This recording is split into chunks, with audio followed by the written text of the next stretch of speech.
أعوذ بالله من الشيطان الرجيم. بسم الله الرحمن الرحيم. إنا أوحينا إليك كما أوحينا إلى نوح والنبيين من بعده. صدق الله مولانا العظيم. معزز و مکرم علماء کرام، دینی بھائیوں، دوستوں، بزرگوں،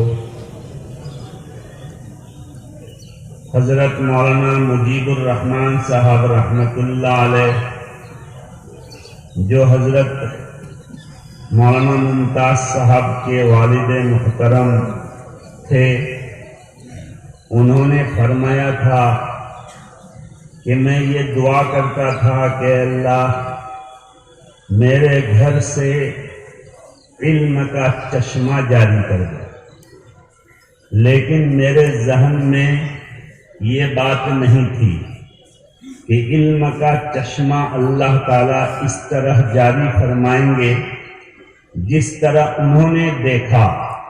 اس کے بعد جو ترقی ہوئی وہ الگ۔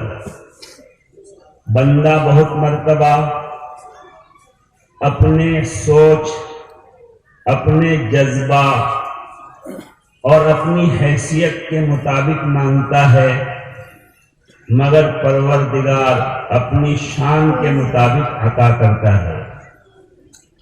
حاتم طائی ایک بہت بڑا سخی آدمی گزرا ہے۔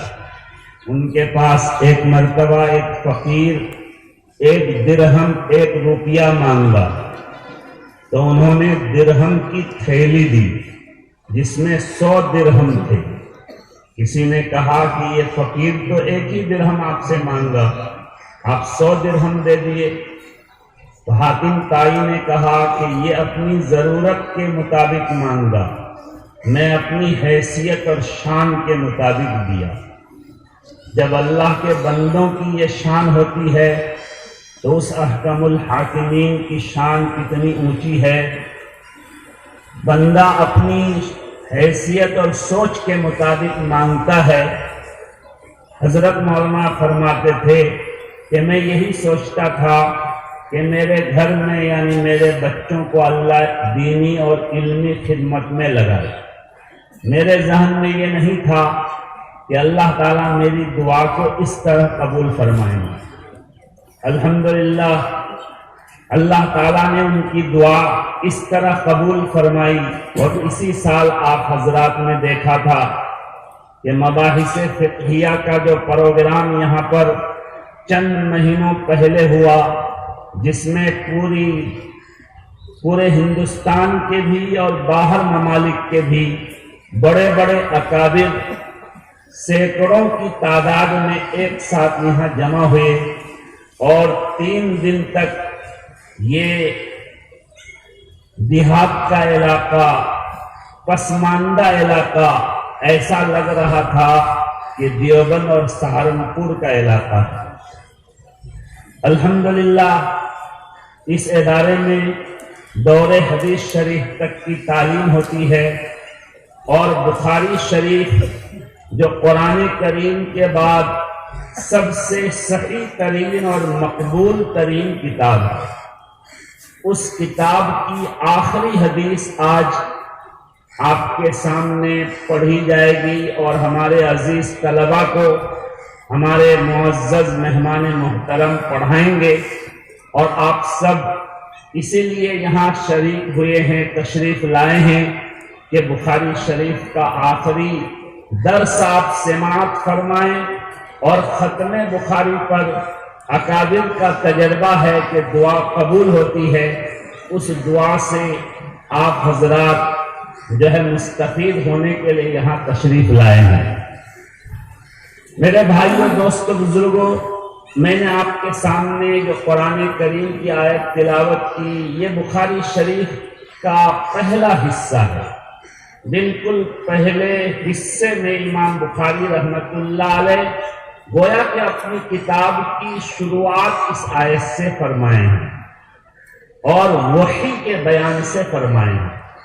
وحی یعنی اللہ کا پیغام جو فرشتے کے ذریعہ سے اللہ کے نبی کے پاس آتا ہے، تو وہ گویا کہ اللہ کا پیغام ہوتا ہے، اللہ کا کلام ہوتا ہے، اور اللہ اپنے نبی پر اس کلام کو نازل فرماتے ہیں، اس کو وحی کہتے ہیں۔ وحی یہ علم کا آخری درجہ ہے، جب انسان اپنے اعتبار سے علم حاصل نہیں کر سکتا، انسان کے حواس، انسان کے اعضاء، انسان کی عقل عاجز ہو جاتی ہے، وہاں اللہ تعالیٰ کی طرف سے انسان کی رہنمائی ہوتی ہے، اسی رہنمائی کو وحی کہتے ہیں۔ ورنہ اللہ تعالیٰ بہت ساری چیزوں کا علم حاصل کرنے کے لیے خود انسان کے اندر ایسی صلاحیت رکھ دی ہے۔ کسی چیز کے ذائقہ کو چکھنا ہے تو آپ زبان سے اس کا علم حاصل کر لیتے ہیں، اس کے اب کیا ذائقہ ہے۔ کسی کے چیز کے نرم گرم جو ہے ہونے کو معلوم کرنا ہے، چھو کر آپ حاصل کر لیتے ہیں۔ کسی کو شادی کرنی ہوتی ہے، لڑکی دیکھنے جاتے ہیں، ایک نظر لڑکی پر نگاہ پڑتی ہے اور ان کو علم ہو جاتا ہے کہ لڑکی خوبصورت ہے، قبول صورت ہے، میرے لیے مناسب، یہ دیکھ کر اس نے علم حاصل کیا۔ پھر آدمی جب دیکھ کر، سن کر، چکھ کر علم حاصل نہیں کر سکتا، تو وہاں اللہ نے انسان کے دماغ میں، انسان کے اندر ایک عقل رکھی ہے، اس عقل سے غور و فکر کر کے آدمی صحیح نتیجہ تک پہنچتا ہے۔ چنانچہ سائنسداں غور و فکر کر کے لوہا کو ہوا میں اڑا دیا۔ آپ قائز ہیں، نماز کا کیا طریقہ ہے، مالدار ہے تو زکوٰۃ کا کیا طریقہ ہے، اگر تاجر ہے تو اسلامی تجارت کا کیا طریقہ ہے، اور جو ہے تجارت کو کن چیزوں سے بچانا ہے، یہ جاننا ضروری ہے۔ تو یہ علم تو ہر مسلمان پر فرض ہے، اور اس سے آگے پوری شریعت کا علم، پورے قرآن و حدیث پر ایک نگاہ انسان کی ہو، جس کو فرض کفایہ کا درجہ حاصل ہے، اس کے لیے مدارس اسلامی۔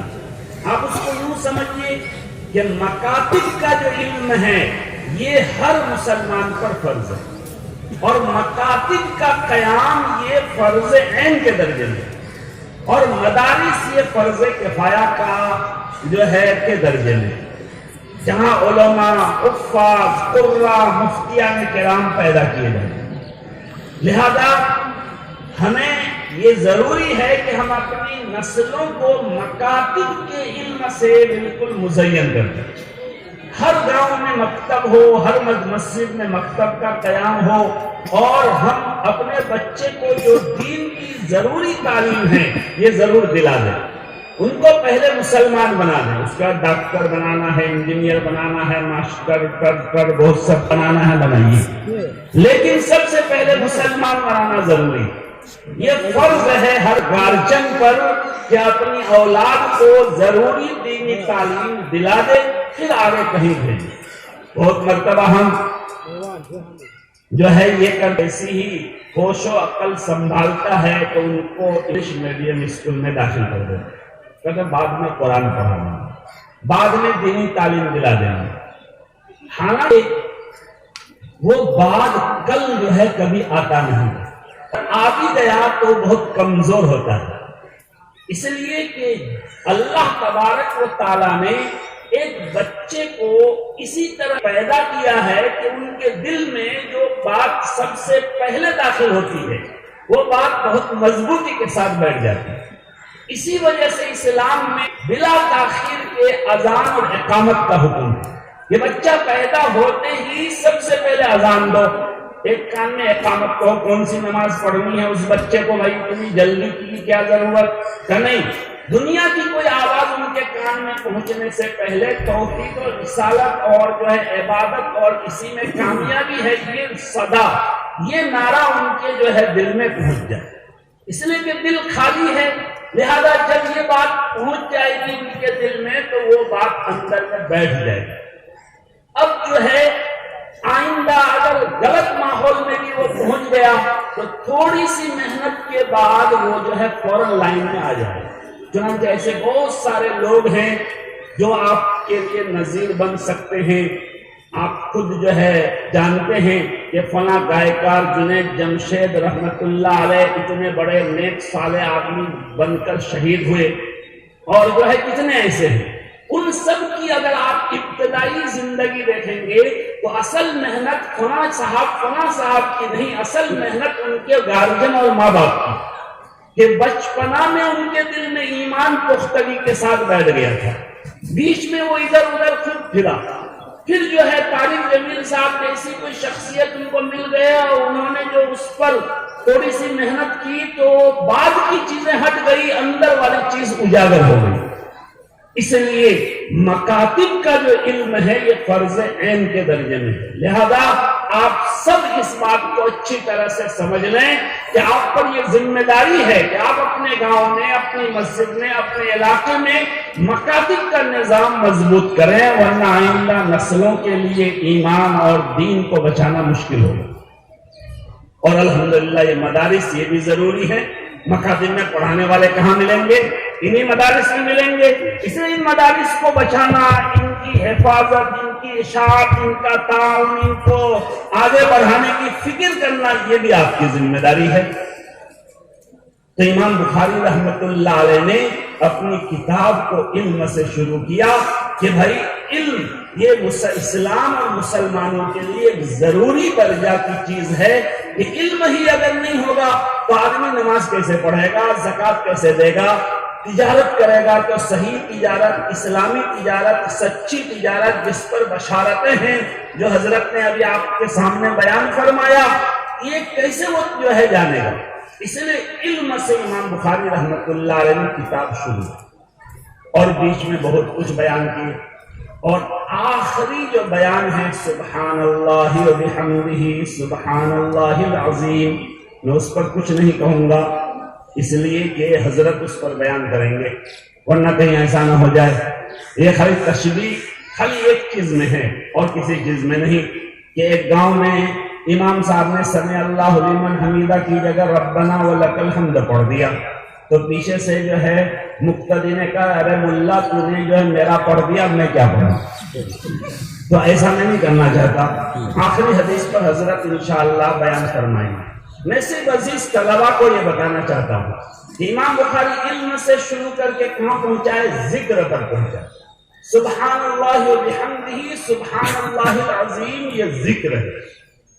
یہ ہمیں اس سے سبق لینا چاہیے کہ امام بخاری رحمت اللہ علیہ ہمیں علم سے شروع کر کے ذکر پر لا کر چھوڑ رہے ہیں.